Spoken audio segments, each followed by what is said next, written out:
जय श्री वृंदावन धाम की, राधा युगल किशोर की जय हो। वृंदावन जो भगवान श्री कृष्ण की लीलाओं का केंद्र रहा है, न केवल भारत में बल्कि पूरे विश्व भर में अपनी आध्यात्मिकता और रहस्यों के लिए जाना जाता है। यहाँ की गलियाँ, मंदिर और कुंजवन भगवान श्री कृष्ण और राधा रानी की भक्ति में डूबे हुए हैं। इनमें सबसे रहस्यमय स्थल है निधिवन, एक ऐसा वन जो दिन में सामान्य पेड़ पौधों से भरा दिखता है, लेकिन रात के समय चमत्कारों का गवाह बन जाता है। स्थानीय मान्यताओं के अनुसार रात 2 बजे के बाद निधिवन के पेड़ गोपियों के रूप में परिवर्तित हो जाते हैं और स्वयं भगवान श्री कृष्ण यहाँ गोपियों के साथ रासलीला रचाते हैं। निधिवन के आसपास रहने वाले लोग बताते हैं कि रात के समय यहाँ से घुंघरू और पायल की मधुर आवाजें सुनाई देती हैं, मानो कोई नृत्य कर रहा हो। लेकिन इस चमत्कार के साथ एक डरावनी सच्चाई भी जुड़ी है। जो कोई भी इस रासलीला को देखने की कोशिश करता है, वह या तो पागल हो जाता है या अंधा। कुछ लोग यहाँ तक कहते हैं कि पशु पक्षी भी रात के समय निधिवन में नहीं रुकते, क्योंकि वह भी दिव्य दृश्य के प्रभाव से डरते हैं। यह कहानी उत्तराखंड की 2 जुड़वा बहनें परमेश्वरी और रासेश्वरी की है, जिनके जीवन में एक ऐसी घटना घटी जिसने न केवल उनके विश्वास को और गहरा किया, बल्कि निधिवन के रहस्य को एक नया आयाम दिया। यह कहानी भक्ति, मेहनत, साहस और उस चमत्कार की है जिसने इन बहनों के जीवन को हमेशा के लिए बदल दिया। आइए इस कहानी को विस्तार से जानते हैं, जो न केवल एक आध्यात्मिक यात्रा है, बल्कि एक ऐसी घटना है जो निधिवन के रहस्य को और भी गहरा बनाती है। परमेश्वरी और रासेश्वरी का जन्म उत्तराखंड के एक छोटे से गाँव में साधारण परिवार में हुआ था। ये दोनों जुड़वा बहनें थी जिनका चेहरा, स्वभाव, व्यवहार और आवाज इतनी एक जैसी थी कि लोग उन्हें अलग अलग पहचानने में अक्सर चूक कर जाते थे। उनके जन्म के समय उनके माता पिता राम प्रसाद और सावित्री को समाज के कटु बातों का सामना करना पड़ा। उस समय उत्तराखंड के गांव में बेटियों का जन्म शुभ नहीं माना जाता था। जब गांव वालों को पता चला कि राम प्रसाद के घर में एक साथ 2 बेटियों ने जन्म लिया तो कुछ लोग सांत्वना देने पहुंचे। एक पड़ोसी ने कहा, कोई बात नहीं राम प्रसाद, अगली बार बेटा हो जाएगा। कुछ ने ताने मारे, 2 बेटियां एक साथ, अब इनका बोझ कैसे उठाओगे, शादी विवाह का खर्चा कैसे निकालोगे। लेकिन राम प्रसाद और सावित्री अपनी बेटियों को बोझ नहीं बल्कि सौभाग्य मानते थे। राम प्रसाद एक साधारण किसान थे जो खेतों में दिन रात मेहनत करते थे। सावित्री एक गृहिणी थी जो अपने परिवार को एकजुट रखने के लिए हर संभव प्रयास करती थी। दोनों ने मिलकर फैसला किया कि वह अपनी बेटियों को हर वह अवसर देंगे जो एक बेटे को मिलता है। परमेश्वरी और रासेश्वरी बचपन से ही तेज और होनहार थी। वे स्कूल में हमेशा अव्वल रहती थी। गांव की खेल कूद प्रतियोगिताओं में भी वे हिस्सा लेती थी और पुरस्कार जीतती थी। उनकी मेहनत और लगन को देखकर उनके माता पिता को विश्वास था कि उनकी बेटियां एक दिन कुछ बड़ा करेंगी।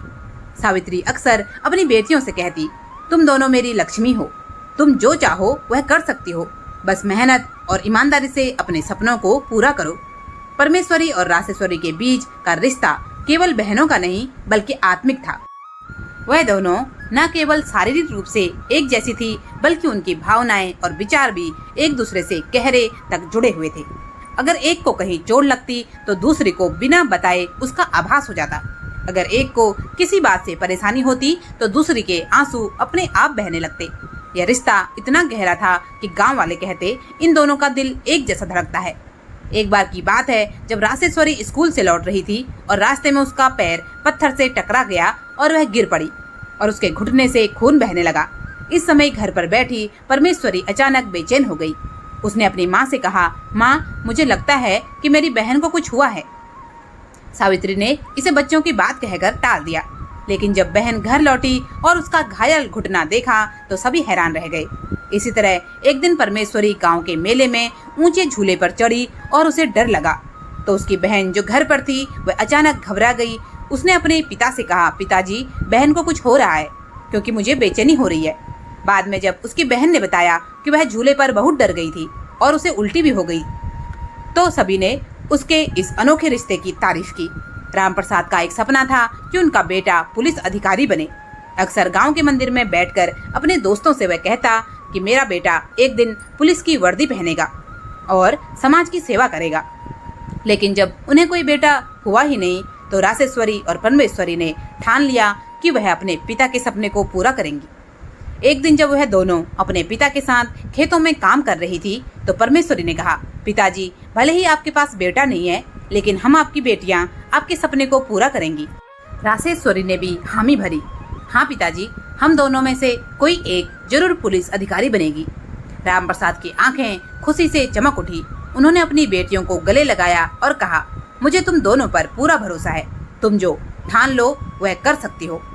दोनों बहनों ने दिन रात मेहनत करना शुरू कर दिया और वह सुबह जल्दी उठकर गांव के मैदान में दौड़ लगाती, शारीरिक प्रशिक्षण लेती और रात को लालटेन की रोशनी में किताबों में डूबकर पुलिस की परीक्षा की तैयारी करती। उनकी कदकाठी मजबूत थी और उनकी मेहनत इतनी जबरदस्त थी कि गांव वाले भी उनकी तारीफ करने लगते। कुछ लोग जो पहले ताने मारते थे अब कहने लगे, राम प्रसाद की बेटियां तो कमाल की हैं। 1 साल की कड़ी मेहनत के बाद दोनों बहनों ने पुलिस की परीक्षा दी। जहां गांव वालों को उम्मीद थी कि शायद एक बहन पास कर लेगी, वही भगवान की कृपा और महादेव के आशीर्वाद से दोनों ने ही परीक्षा पास कर ली। जब यह खबर गांव में फैली तो लोग हैरान रह गए। कुछ ने फिर से ताने मारे, लड़कियां पुलिस की नौकरी करती अच्छी लगेंगी क्या? क्या शादी नहीं करवाओगी इनकी? चूल्हा चौका संभालेंगी तभी तो घर चलेगा। लेकिन राम प्रसाद ने जवाब दिया, मेरी बेटियां मेरे सपनों का हिस्सा हैं। वह जो चाहें बन सकती हैं। आज मेरी दोनों बेटियां पुलिस अधिकारी बन चुकी हैं और मुझे उन पर गर्व है। समय बीतता गया और मई का महीना आया। मई में स्कूलों में छुट्टियां होने के कारण तीर्थ स्थानों पर बड़ी भीड़ उमड़ गई। उस साल मथुरा और वृंदावन में भक्तों का सैलाब उमड़ पड़ा। बरसाना, निधिवन और बांके बिहारी मंदिर में लाखों लोग दर्शन के लिए पहुंच रहे थे। भीड़ को नियंत्रित करने के लिए देश के विभिन्न हिस्सों से पुलिस बल को बुलाया गया। रासेश्वरी और परमेश्वरी, जो उस समय पटना में ड्यूटी कर रही थी, उन्हें भी 2 महीने के लिए वृंदावन में ड्यूटी के लिए बुलाया गया। वृंदावन पहुंचते ही दोनों बहनों का मन भक्ति में डूब गया। वे श्री कृष्ण और राधा रानी के अनन्य भक्त थी। उन्होंने पहले मथुरा में श्री कृष्ण भूमि के दर्शन किए। मंदिर की शांति और भक्ति का माहौल देखकर उनकी आंखें नम हो गई। फिर वृंदावन पहुंची, जहां उन्होंने बांके बिहारी मंदिर में दर्शन किए। मंदिर की भीड़ और भक्तों की भक्ति देखकर वह अभिभूत हो गई। वहां के एक पुजारी ने उनसे कहा, बेटी, यह तुम्हारा सौभाग्य है कि बांके बिहारी ने तुम्हें अपनी नगरी में बुलाया है। 2 महीने तक तुम यहाँ रहोगी, यह कितनी बड़ी बात है। दोनों बहनें भी इस अवसर से बहुत खुश थी। उन्होंने निधिवन के बारे में कई कहानियां सुनी थी। स्थानीय लोगों ने उन्हें बताया कि निधिवन में रात को कोई नहीं रुकता, क्योंकि वहाँ भगवान श्री कृष्ण और राधा रानी की रासलीला होती है। एक बुजुर्ग ने कहा, रात 2 बजे के बाद निधिवन से घुंघरू की आवाजें आती हैं, लेकिन कोई भी उस दृश्य को देखने की हिम्मत नहीं कर सकता। जो देखता है वह पागल हो जाता है। यह सुनकर दोनों बहनें उत्सुक तो हुई, लेकिन उन्होंने इसे गंभीरता से लिया और अपनी ड्यूटी पर ध्यान दिया। वृंदावन में ड्यूटी आसान नहीं थी। मई की तपती धूप में भक्तों की भीड़ भाड़ को नियंत्रित करना एक चुनौती थी। लोग जल्दी जल्दी दर्शन करना चाहते थे, जिसके कारण बार बार व्यवस्था बिगड़ रही थी। दोनों बहनों ने अपनी ड्यूटी को पूरी निष्ठा से निभाया। वे सुबह से शाम तक भीड़ को संभालती, भक्तों को लाइन में लगने के लिए कहती और मंदिर के बाहर व्यवस्था बनाए रखती। उनकी वर्दी और आत्मविश्वास देखकर भक्त भी उनकी बात मानते थे। लेकिन एक दिन 15 से 17 घंटे तक की लगातार ड्यूटी के कारण रासेश्वरी की तबीयत बिगड़ गई। मई की गर्मी और लू ने उसे कमजोर कर दिया। उसका सिर चकराने लगा और वह ठीक से चल भी नहीं पा रही थी। परमेश्वरी ने उसे घर पर आराम करने को कहा और खुद ड्यूटी के लिए निकल गई। शाम के 4-5 बजे तक भक्तों की भीड़ कम होने लगी। तभी एक आदेश आया कि निधिवन के दरवाजे 6 बजे बंद होने वाले हैं और सभी भक्तों को बाहर निकालना है। परमेश्वरी ने उस समय हवलदारों को निर्देश दे रही थी। इसी दौरान एक औरत दौड़ती हुई आई और रोती हुई बोली, मैडम, मेरे सोने की चेन निधिवन में गिर गई है। मुझे अंदर जाने दें, वरना कोई और ले जाएगा। परमेश्वरी ने उसे समझाया कि 6 बजे के बाद निधिवन में प्रवेश वर्जित है, क्योंकि यहाँ रात्रि में कोई नहीं रुक सकता। लेकिन औरत के आंसुओं और बार बार के आग्रह को देखकर परमेश्वरी का दिल पसीज गया। उसने सोचा कि वह औरत की चैन ढूंढकर लौट आएगी। उसने अपने हवलदारों को बिना बताए निधिवन के अंदर जाने का फैसला किया। वह औरत के साथ निधिवन के अंदर चली गई और चैन ढूंढने लगी, लेकिन उसे चैन कहीं नहीं मिली। उसी समय निधिवन के सुरक्षा गार्ड को लगा कि सारे भक्त बाहर निकल चुके हैं, इसलिए उसने दरवाजे बंद कर दिए। इधर उस औरत को अपनी चैन अपनी साड़ी में अटकी हुई मिल गई। उसने बिना परमेश्वरी को बताए वहां से जाना उचित समझा। परमेश्वरी ने निधिवन के हर कोने में चैन ढूंढने की कोशिश की, लेकिन उसे कुछ नहीं मिला। जब उसने देखा कि दरवाजे बंद हो गए हैं और उसने जोर जोर से आवाज लगाई, कोई है, गेट खोलो, लेकिन बाहर किसी को उसकी आवाज नहीं सुनाई दी। निधिवन की मोटी दीवारें और घने पेड़ उसकी आवाज को दबा रहे थे। परमेश्वरी समझ गई कि अब उसे सुबह 6 बजे तक का इंतजार करना पड़ेगा। उसने निधिवन के अंदर एक टेबल पर लेटकर रात काटने का फैसला किया, लेकिन उसे नहीं पता था कि रात 2 बजे बाद उसके साथ एक ऐसी घटना घटने वाली है जो उसके जीवन को हमेशा के लिए बदल देगी। इधर रासेश्वरी, जो बीमार होने के कारण घर पर थी, उसको अचानक बेचैनी होने लगी। उसे लगा परमेश्वरी किसी मुसीबत में है। उसकी तबीयत खराब होने के बावजूद वह उठी और अपनी बहन को ढूंढने निकल पड़ी। उसने अपने सहकर्मियों से पूछताछ की, लेकिन किसी को पता नहीं था कि वह कहाँ गई। एक हवलदार ने बताया कि शाम 6 बजे तक वह निधिवन के आसपास थी, लेकिन उसके बाद वह कहाँ गई किसी को नहीं पता। रासेश्वरी ने निधिवन के गेट पर जाकर आवाज लगाई, परमेश्वरी तुम कहाँ हो? लेकिन कोई जवाब नहीं मिला। वह रात 10 बजे तक निधिवन के आसपास ही रही। थकान और कमजोरी के कारण वह एक कुर्सी पर लेट गई। उसे बार बार आभास हो रहा था कि उसकी बहन खतरे में है। उसने अपने सहकर्मियों से पूछा, मुझे यकीन है परमेश्वरी निधिवन के अंदर है, लेकिन गेट बंद है और मैं अंदर नहीं जा सकती। रात गहराती गई। परमेश्वरी एक टेबल पर लेटी हुई थी। तभी रात 2 बजे अचानक उसके कानों में घुंघरू और पायल की मधुर आवाज सुनाई दी। उसने आंखें खोली तो देखा कि आसपास के सारे पेड़ गायब हो चुके थे। सामने एक तेज प्रकाश दिखाई दे रहा था जो इतना चमकीला था कि उसकी आंखें चौंधिया गई। ऐसा लग रहा था भगवान श्री कृष्ण गोपियों के साथ रासलीला रचा रहे हों। परमेश्वरी यह दृश्य देखकर स्तब्ध रह गई। उसने पहले भी निधिवन के रहस्यों के बारे में सुना था, लेकिन आज वह इसे अपनी आंखों से देख रही थी। उसने देखा कि उस तेज प्रकाश में कुछ आकृतियां नाच रही थी, घुंघरू की आवाजें और तेज हो रही थी और हवा में एक मधुर सुगंध फैल रही थी। लेकिन यह दृश्य इतना तीव्र था कि उसकी आंखें उसे सहन नहीं कर पा रही थी। मान्यता के अनुसार सामान्य मानव भगवान के इस दिव्य रूप को नहीं देख सकता। जब श्री कृष्ण ने कुरुक्षेत्र में अर्जुन को अपना विराट रूप दिखाया था, तब उन्होंने पहले अर्जुन को दिव्य दृष्टि दी थी। परमेश्वरी के पास ऐसी कोई दिव्य दृष्टि थी नहीं। उस तेज प्रकाश को देखते हुए उसका शरीर कांपने लगा और वह उसी स्थान पर बेहोश हो गई। उसी समय बाहर सोई हुई रासेश्वरी के शरीर में भी हलचल होने लगी। उसके पसीने छूटने लगे और वह नींद से जाग गई। उसे आभास हो गया कि उसकी बहन निधिवन के अंदर है। उसने जोर जोर से बहन को पुकारा, लेकिन कोई जवाब नहीं मिला। वह समझ गई कि अब उसे सुबह 6 बजे तक का इंतजार करना पड़ेगा। वह निधिवन के गेट के पास ही बैठकर प्रार्थना करने लगी, हे बांके बिहारी, मेरी बहन की रक्षा करना। सुबह 6 बजे जब निधिवन के दरवाजे खुले, रासेश्वरी दौड़ के अंदर गई। उसने अपनी बहन को एक कोने में बेहोश देखा। उसने तुरंत अपने सहकर्मियों को बुलाया और बहन को अस्पताल ले जाने को कहा।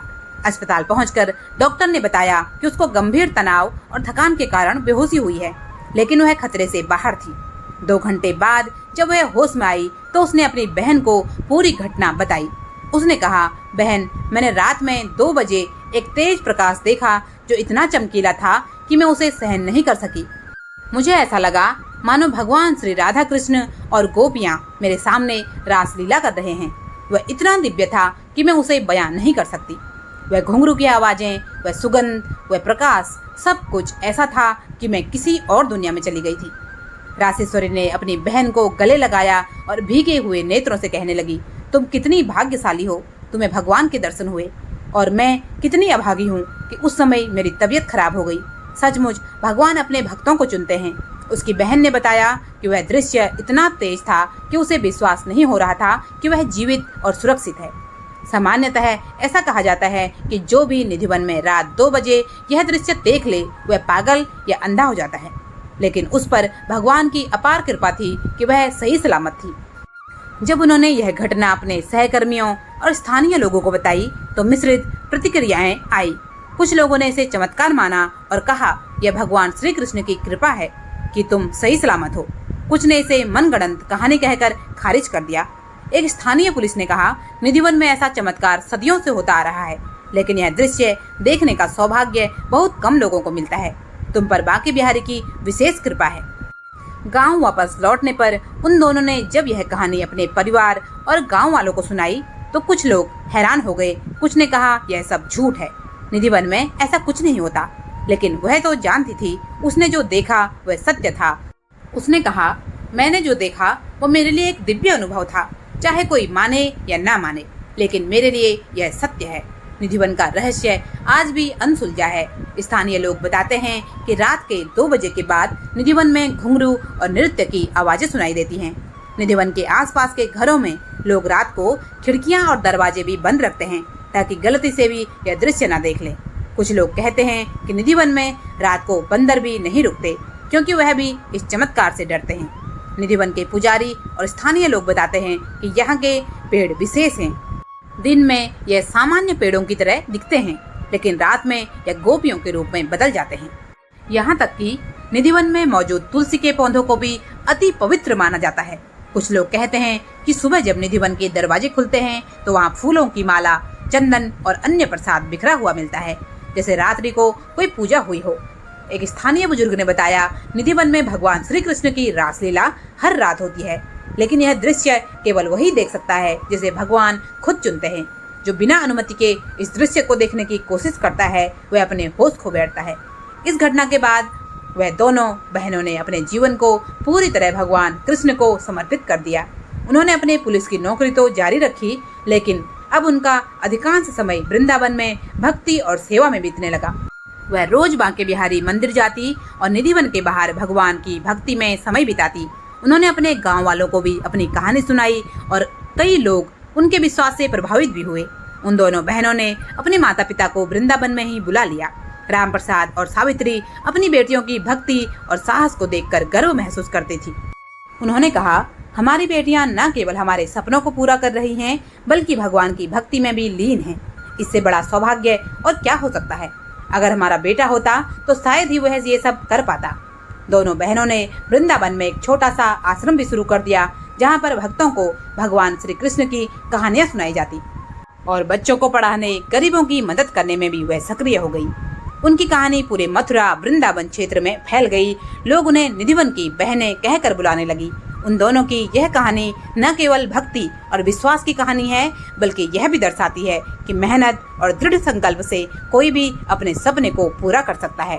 उनके बीच का अनोखा रिश्ता और भगवान श्री कृष्ण के प्रति उनके अट्टू भक्ति ने उन्हें इस चमत्कारिक अनुभव का हिस्सा बनाया।